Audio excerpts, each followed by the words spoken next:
নমস্কার বন্ধুরা, রাহুল মজুমদার ব্লগসে সবাইকে স্বাগত জানাই। তো আজ তোমাদের দেখাবো কৃষ্ণনগরের শতাব্দী প্রাচীন ক্যাথিড্রাল চার্চ, যেটা কিন্তু কৃষ্ণনগরবাসীর কাছে মহাগির্জা নামেও পরিচিত।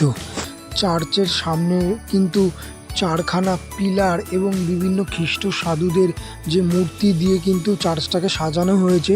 পাশাপাশি এই চার্চটা কিন্তু প্রচুর নকশা করা হয়েছে, চার্চটাতে মানে প্রাচীন যুগের প্রচুর নকশা দিয়ে সাজানো হয়েছে।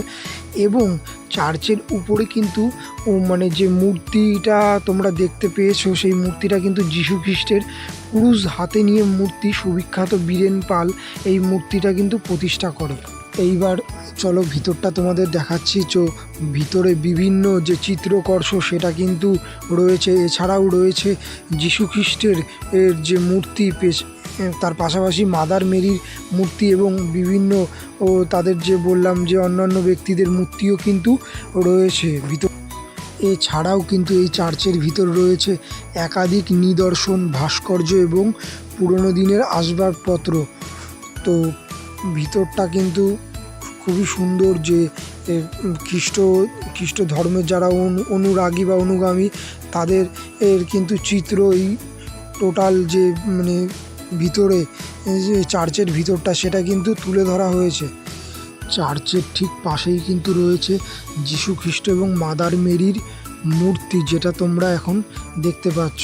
তো আর এর পাশাপাশি যেটা তোমাদের বললাম, চার্চটাকে কিন্তু বিভিন্ন যে খ্রিস্ট সাধু, সেই সব সাধুর মূর্তি দিয়ে কিন্তু চার্চটাকে সাজানো হয়েছে।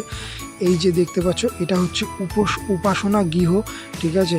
তো 25শে ডিসেম্বর বড়দিন, এই দিনটাকে কেন্দ্র করে এখানে কিন্তু বিরাট একটা উৎসব বা মেলা হয়। প্রচুর মানুষের সমাগম হয়, প্রচুর দোকানপাট বসে।